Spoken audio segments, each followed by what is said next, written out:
Hello everybody and welcome back to Kerbal Space Program, where we are coasting on in towards our breaking burn here. Hello, Jewel. And we are going to commence this breaking burn shortly. Now, obviously this is going to be a pretty long burn, right? We're going to be ditching all of these tanks fairly soon. Let's go ahead and warp forward a little bit here. And we'll start up this burn, and then we'll probably have to put a quick cut in, and then come back when we're close to ditching the tanks, is probably what's going to end up happening. I wonder what's going to happen with these tanks here. This is going to be real interesting. But we'll find out. I think it'll be okay. I hope it'll be okay. So we've got about 20 seconds left until this burn. Let's go ahead and warp forward a little bit here. It's definitely slow. I did just start up the game, so hopefully it's not too slow. But it's definitely a little slow. 2, 1, mark. Okay, so there we go. The burn has commenced. Let's go ahead and take that up to 2x time acceleration. That appears to be all the more that we can do for the moment. Okay, so that's all looking good. It's going to be a while now. If we look in here, we've got 475 seconds of burn left in this stage. So it's going to be a while here before that's burned out. We're going to pause the recording here, and we'll be right back when this is close to burning out. See you guys in a minute. Okay, so here we are almost done with this section of our breaking burn. Let's go ahead and actually, I'm going to keep it in physics warp for the time being. In physics warp, it seems to almost actually be running at 1 second per second, which is remarkable. We're at 2x physics warp, of course, so the game is running at roughly half speed right now. I'm not super shocked about this. This thing is a ridiculous monster. I'm wondering right now if when we decouple this, will we have to remove the 2 struts that are attaching us together? I don't know. Sometimes those automatically detach. We'll see what ends up happening with that. So we've got another 16 seconds left. This is just holding firm here. Okay. Because this is actually empty. Okay, so we come out of physics warp. These are empty now, so we need to ditch these tanks. And off they go.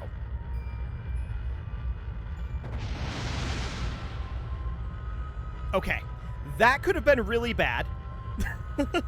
Luckily, nothing of import was destroyed. Cool. I think they impacted each other there. Yeah, they lost some of their hemispherical tanks there. But those are out of here. And that immediately brings our thrust to weight up to 0.3, which is better, to be sure. I'm not going to call it good, but it's better. So we are now on these tanks. They've been completely full up until this moment. In reality, we probably should have launched with them empty and then refueled them. That would have been the better way to go, to be honest.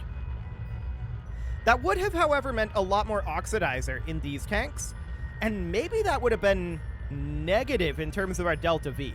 But once all of this unloads, we should be much better performance-wise. In fact, I can already tell we are better performance-wise. It's not perfect by any stretch of the imagination, but it is better. So let's take this up to 2x physics warp. There was no way I was going to do that detachment while we were in physics warp. That was just not going to happen. I'm glad to see that we're not picking up oscillations here. We did lose some of our structural support from doing that, so that seems to be okay. Okay, these are beginning to unload now. That's a good sign. And of course, we've got about almost 3 minutes left on this breaking burn, right? It's going to be a little while yet. So let's hop into the map and see what we've got going on right now. Okay. We're actually not really circularizing, but we're almost in orbit around Joule at this point. It's definitely close. So we're going to circularize this down, right? That's definitely our goal here. And let's bring this apoapsis right on down. We're going to be within the orbit of our long-range communications machine now. So if for some reason we felt like we needed to do additional braking burns, we could do that. The interesting thing here is that all of these are going to escape the Joule system. Now I'm going to untrack them. That's definitely a thing that we're going to do. We're going to get rid of them. We don't want them to exist. We don't want them to be simulated and hogging up performance. So that's something we should probably do sooner rather than later. Yes, sooner rather than later. But I do want to get this burn finished up, and out of curiosity, do we pick up the oscillations? I don't want to risk it. These solar panels are very close right now. We could simply retract these 4 solar panels. Now, we don't have a lot of energy flow, right? But if we were to retract those 4 solar panels, we're now a lot safer. Okay, let's pull up the physics warp here and see if we pick up that oscillation that we had before.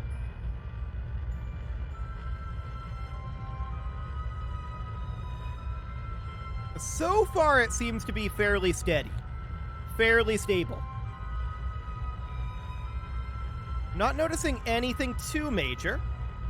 We've only got 30 seconds of burn time left here. So most of our big, long burns are done. In fact, this is the last burn that all of these engines are going to do together, right? So realistically, we don't even need to be concerned about that anymore. We're going to just circularize our orbit here.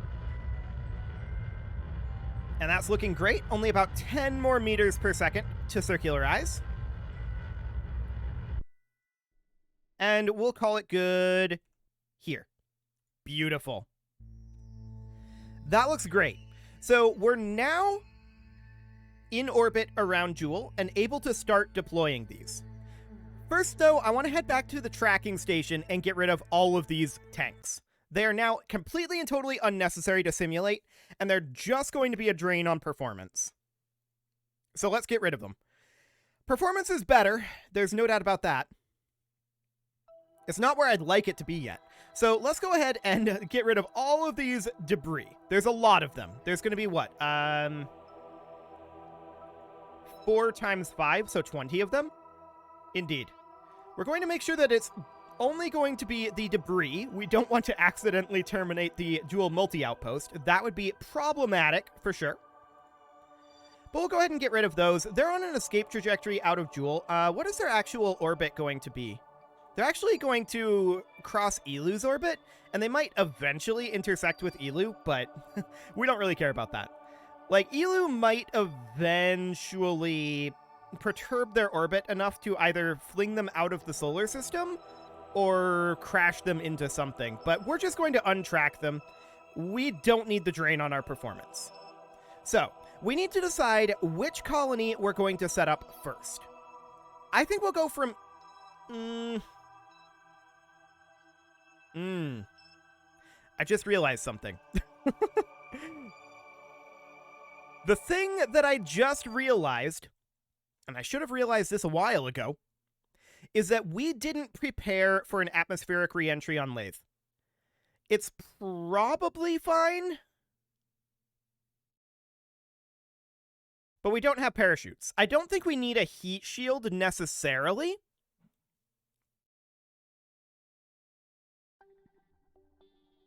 We can probably make it work, though. We'll just have to burn some extra fuel. I think that'll be fine. We've got lots and lots of fuel. Keep in mind, all of these are completely identical, which means that all of them, when they detach, will have this 4,000 delta V. That should be sufficient. So, the first thing that we need to do is make sure that our Kerbals are correctly sorted. So, these are our engineers here. Where are they all located? So, this guy is here. I'm betting a bunch of them are here. Yeah, so Tanlock, Luford, Jankel, and Campond. Are those all of our engineers? Jankel is a scientist. Campond is an engineer. So, Jankel should be moved... And we want to transfer Jankel over, for now, to the science lab. I just want to make sure that there's a... This part is full? Oh, Judith and Bartgel are in here. Okay, we'll transfer one of them out. So let's see here. Judith and Bartgel are both... Okay, Judith is an engineer. So Judith should get transferred to that cupola module. We can leave Bartgel where he's at. Okay, cool. So next we're going to need to transfer... This was going to be... Let's see, who was that going to be? Jankel? Jankel. So we'll transfer Jankel over to... Let's see, this mobile processing lab should have 2 in it now, correct? Correct. So we'll transfer you over to this mobile processing lab over here. So that's 2 scientists set up at this point. So these are all engineers. So Tanlock can be transferred to here. Luford can be transferred to here. Campond can be transferred to here. Okay, so is that all of these having their crew? So we've got Campond, we've got Theamy, we've got Luford, we've got Tanlock, and we've got Judith. Okay, so that should be all of our engineers in their correct locations. Yeah, Judith is an engineer. Okay, so where are our other scientists? We know that we've got one here. We do not have one here. We know that we have one in here. So we need one in each of these 3, right? So checking in here. Okay, here we go. We've got Libas, Erber, and Adnard here. So all of these should be scientists. Let's double check that. So these are engineers. Adnard is a scientist, Eber is a scientist, and Libas is a scientist. Cool. So we'll transfer them. You can go to this mobile processing lab. And you can go to this mobile processing lab. And you should be able to go to this mobile processing lab, correct? Correct. So there should be one Kerbal in each of these mobile processing labs. And all of them should be scientists. Beautiful. So there's our crew distribution done. So at this point, we should be relatively good to go. I was actually planning to include parachutes on one of these, probably the center one, for landing on Lathe, but I did not actually do that. So we're going to have to do some sort of a powered landing, which is going to be interesting, for sure. Hopefully we've got the thrust to weight for that. If not, we may have to send a dedicated Lathe mission, which would be reasonably fine. We'll go ahead and focus our view on Lathe here. Behold, Lathe. Excellent. Now, Lathe is probably... We're going to land in the water, probably, aren't we? Unless we're very, very careful about it. Yeah, we could probably do that. We're almost certainly going to have the Delta V to make that happen. So, a 3.4 degree inclination change, and then we will do our burn here to transfer over, our transfer burn, and that's going to get us most of the way there. Another thing we could theoretically do is send another craft over to Lathe. If we determine that we're not going to have enough in Lathe orbit, we can leave it in orbit and then send another craft with parachutes. It's awkward, but we could do it.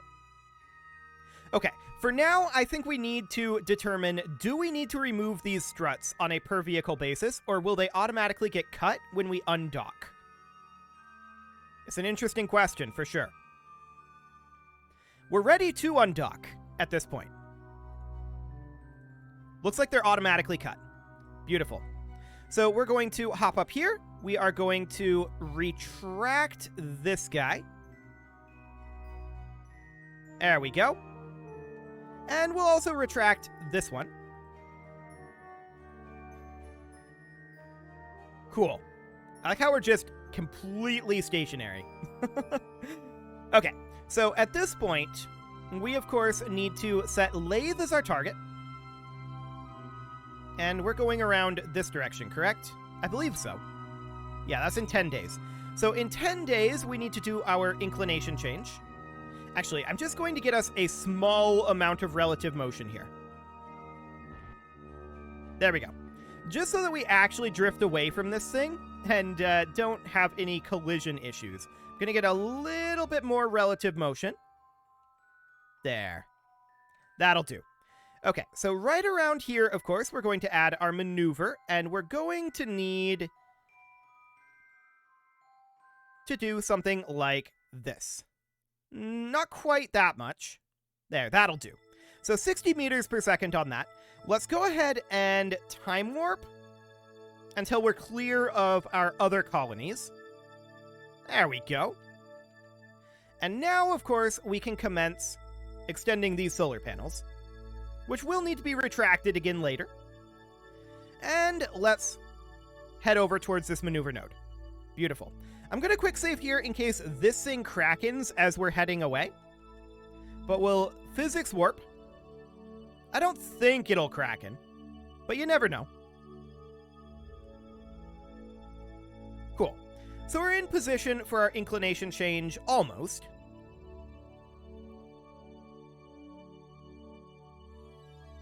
There we go. Looks good. And we'll just go ahead and warp.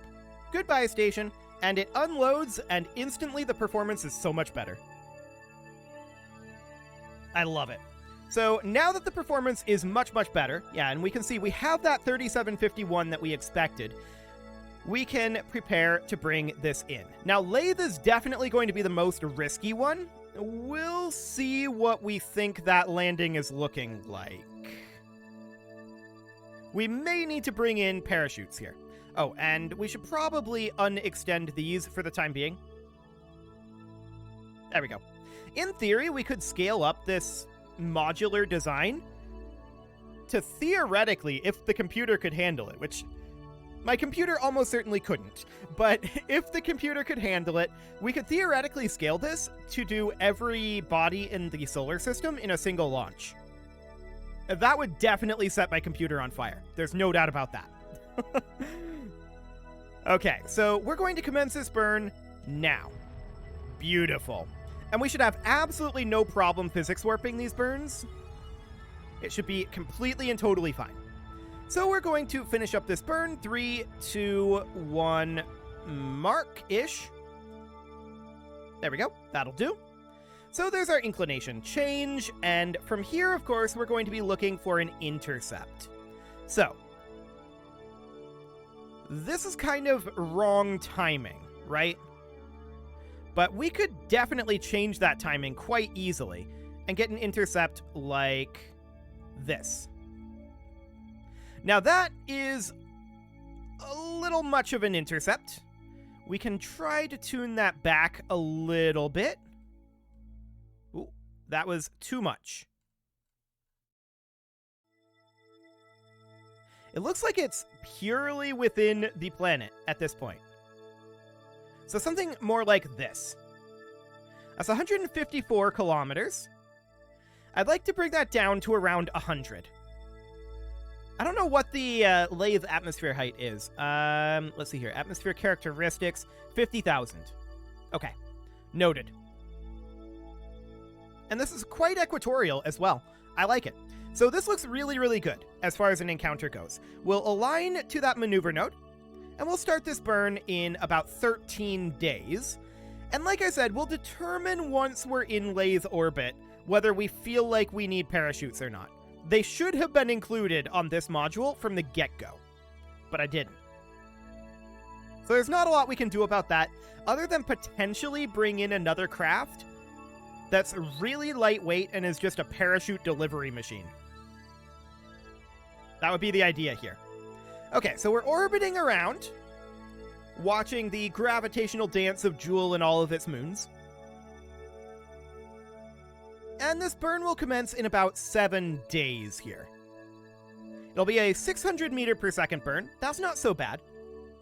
Not so bad at all. And yeah, the performance with just this single colony is so much better. I like it. Okay, so we've got about 1 minute until our burn here. Let's warp on forward. 30 seconds, 20, 10, and burning right now. Fantastic. Let's commence the time warp here. We do have a bit of an oscillation here, but that's not really a concern. There's nothing for any of these parts to run into, right? It's just a rotational oscillation too, which is kind of weird. Maybe we should turn off the gimbal on this thing? No, I don't think that's necessarily for the best. It's a rotational oscillation. Very strange, but it doesn't matter. It's completely and totally irrelevant, so it's fine. We've got about 1 minute left in this burn. And we do want to nail this burn very, very accurately, right? So once we've got about 10 seconds left in the burn, actually I'm going to come out of the time warp now, and we'll see if we can clean up that oscillation, because we really do want to nail this burn.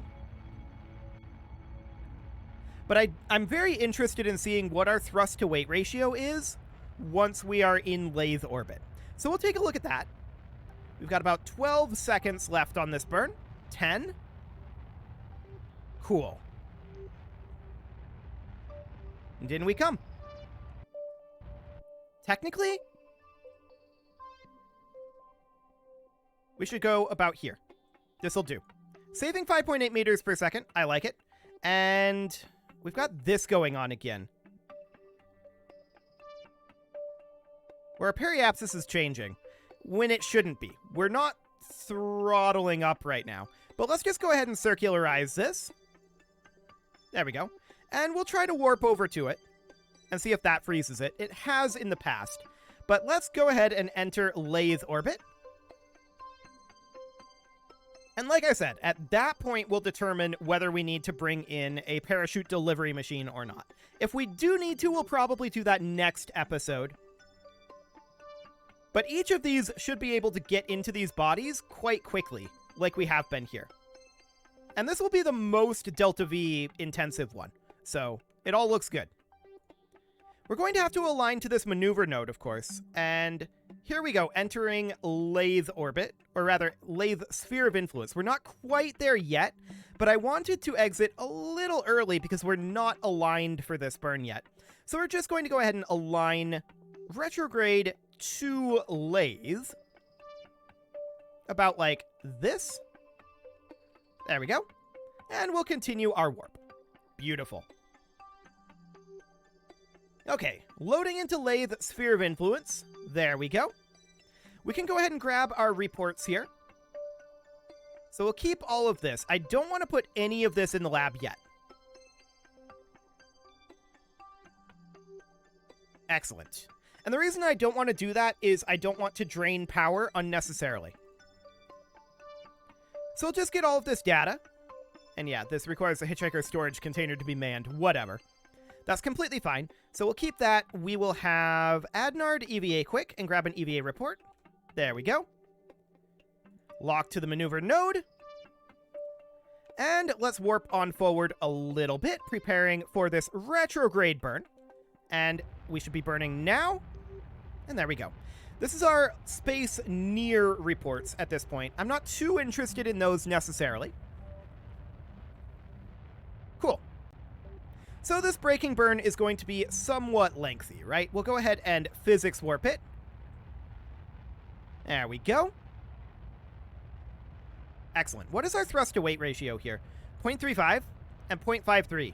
So we're definitely going to need some parachutes. Noted. We'll have to get parachutes delivered out next episode, or go for a different colony landing. The parachute delivery could theoretically happen off camera. I'd like to design the delivery machine on camera, though. It's mostly going to be very similar to our communications satellite, right? Very, very similar indeed. Okay, about 300 meters per second more until we're in low lathe orbit. Fantastic. About 1 more minute of burn. 50 more seconds. And 100 meters per second to go here. 30 more seconds. Excellent. 3, 2, 1, 0-ish. This should be good enough, right? The periapsis is actually a little bit low, but we're still above the atmosphere, so it'll be fine. Okay, so we've got about 2,100 meters per second here. Yep, we're definitely going to need parachutes. Okay. I mean, we knew that. We definitely knew that. Cool. We want to land on land as well. And there's not a lot of that on Lathe. Okay. So we'll have to make some plans for that one, but it is time to put a cut in here, so I'm going to go ahead and do that, and next episode, we are going to see about getting some parachutes out here, because I definitely should have brought them from the get-go. That's certainly a thing, but we can make a parachute delivery machine next episode. You can leave your offerings to the engagement gods in the form of likes, comments, subscribes, and bell ringings, and a very special thank you to all of the channel members for making this video possible, including ALS Gamer, Ken2In, James, Shadowwolf, Mlohan80, Kentogan, Nick Smarty, Dimitri H, Punching the Microphone, Spartan News, Unisol, Rogue Corvid, and all the rest. And of course, you. Thank you for watching. If you'd like to support the channel, you can click the join button down below the video, and as always, I will see you all next time.